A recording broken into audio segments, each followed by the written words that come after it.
What's up guys, Alex here, welcome back to another Dokkan Battle video. Hope you guys are having a wonderful day. Let me know your thoughts in the comment section down below about this particular partnership. Of course, today I'm going to be using regular, just unawakened, Super Saiyan KEFLA as well as the Super Saiyan 2 KEFLA.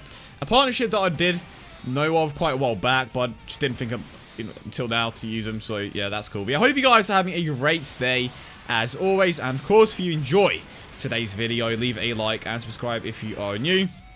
Now, I'm actually going to hop over to both of their cards and just see the similarities and differences between both of them.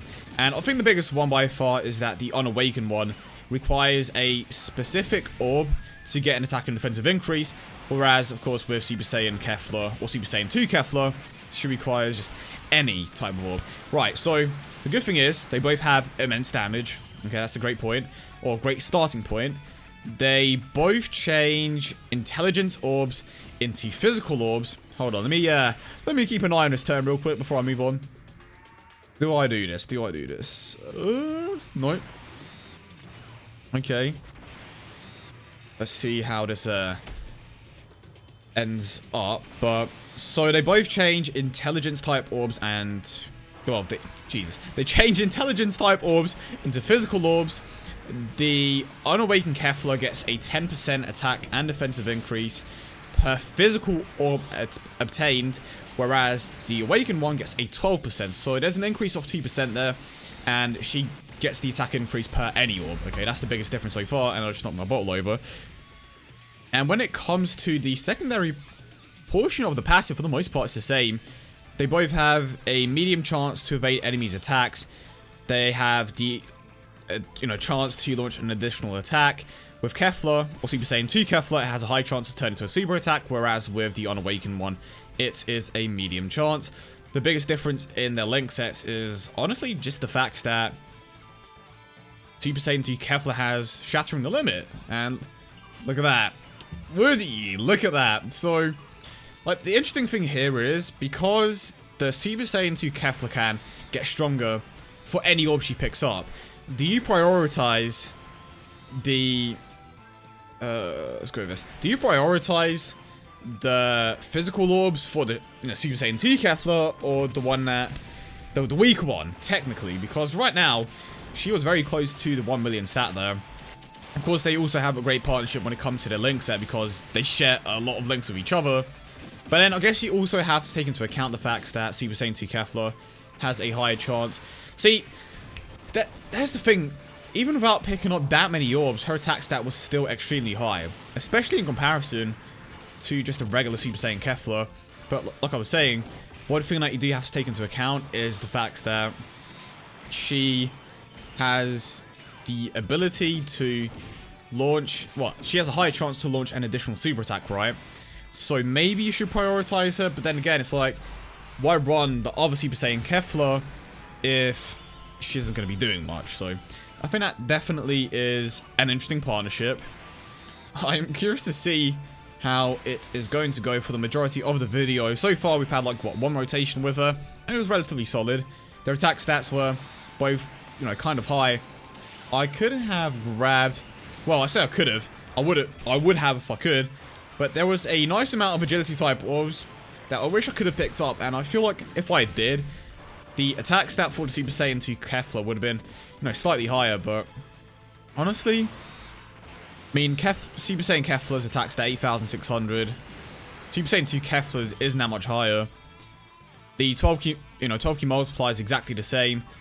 For the most part, their card is exactly the same. The biggest difference is that Super Saiyan 2 KEFLA gets an additional 2% per orb obtained, and the attack stat is slightly higher.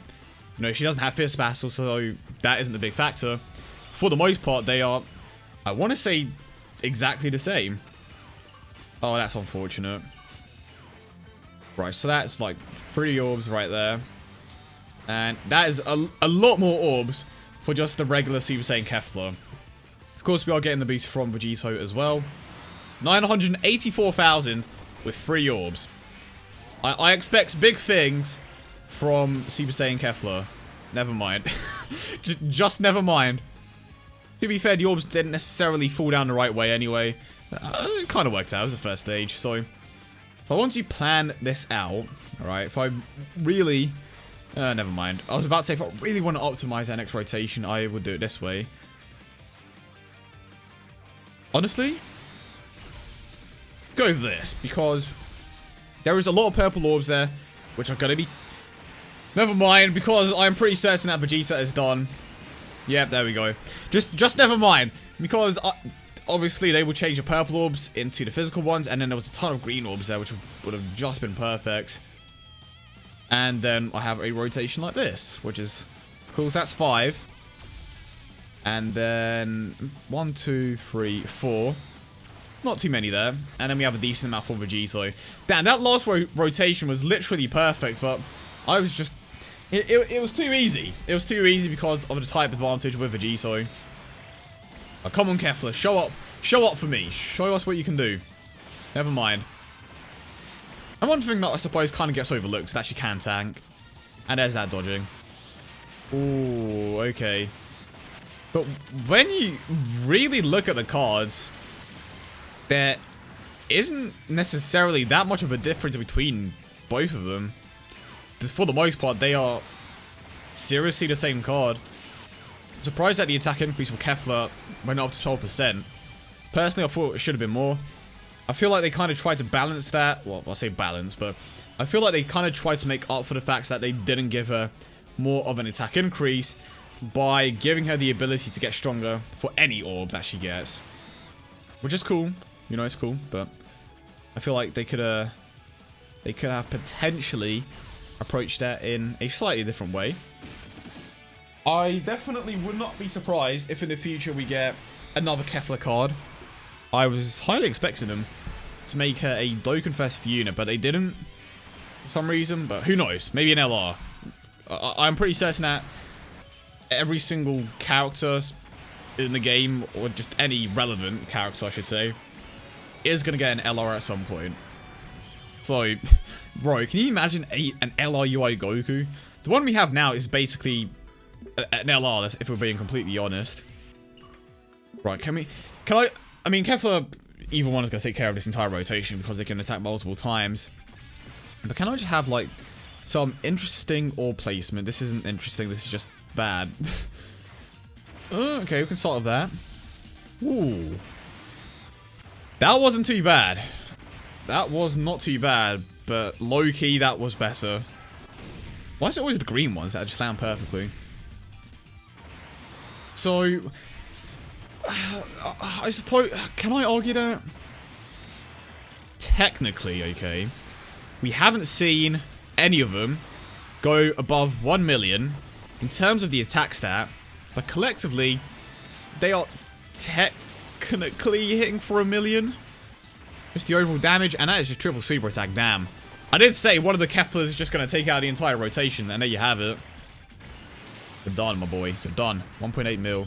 Obviously, it's just the first stage, so it's not necessarily the most accurate representation. But, you know, do I want to do this? Do I want to do this? Nope. That is a lot of orbs. And... see, I feel like the issue with this is that maybe if the blue ones kind of start to pile up, I'm gonna get a Dokkan mode though. It's unavoidable, really. Yep. Either they are done now, or it's gonna be done next turn. Well, yep. Someone's gonna get an additional super attack here. Never mind. Oh, we have Vegito in rotation as well. I suppose I'm getting them with this Kefla then. It's going to be a Dokkan mode regardless of what I do, so... And there we go. Honestly, like... I don't know if Super Saiyan 2 Kefla is just underwhelming, or if regular Super Saiyan Kefla is just that good. It could be a mixture of both, to be honest. They maybe just made Super Saiyan 2 Kefla underwhelming, but then for an SSR, Super Saiyan Kefla's pretty damn good. And it's dope that you can run both of them. And because there isn't that, like I said before, because there isn't that much of a difference between the two, I think it's... oh my... Yeah. I'm not even gonna say it. Oh, wow. For a moment there, I thought I was 30 million damage, and I was like, wait, what? That doesn't look right.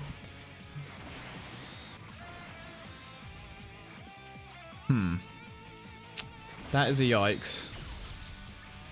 Well, that's actually... that's going to turn into a lot of orbs for Kefla next turn, so... Honestly, they are both very good. I mean, they are both 100%... is that the right word? They are both at 100% granted. But, I mean, if you want to play around with it, this is by no means, like, one of the best partnerships in the game. But it's fun to play around with, right? And it's one of the very few situations where you can use the unawakened version of a card and the awakened card together, which I think is pretty dope. And it's one of the things that they kind of avoided with Super Saiyan Blue Evolution Vegeta. Like, oh, we have this transformation mechanic now. You know what? No, you're not going to be able to run Super Saiyan Blue Vegeta and Evolution Vegeta together because we're going to make it a transformation, which is kind of smart on their part. Okay, so she is over 1 million now. Without Vegito in play, I think. Is that correct? I wasn't really paying attention, to be honest. I'm focusing with you guys. I'm trying to form a connection here.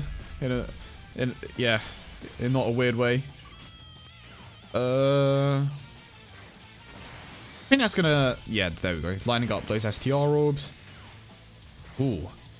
Don't ask me why I'm running Goku Black. Well, I'm gonna explain it anyway. So,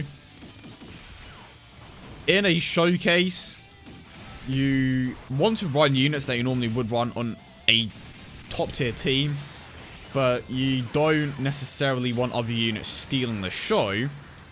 Hence why I kind of went for this setup. So, no LR Black, no physical Vegito Blue, no STR Vegito, or Tech Vegito Blue, I should say. No Rose. It's a pretty interesting team for the most part. And I am just going to see what the setup is like for this first rotation, because if it's good, I will get the super attack to go off. Otherwise, tis the end of the video. Okay, well, I hope you guys did enjoy the video as always, and if you did, don't forget to leave a like and subscribe for more. Let me know your thoughts in the comment section down below. Do you think that this is a viable partnership or not? Personally, I think it's fun to run. I think it would be interesting to see this partnership Super Battle Road, because they have a lot of defensive utility because of the way that they work. I feel like they could potentially work a bit better on separate rotations, but together they are solid. You know, you're guaranteed, well, so you're not guaranteed, but you could potentially get like 6 super attacks in one turn, which is crazy good. And because their damage isn't that, because the damage doesn't necessarily differentiate that greatly between both cards, I feel like you could get something going there. Yeah, I hope you guys enjoyed it. Let me know your thoughts, and peace.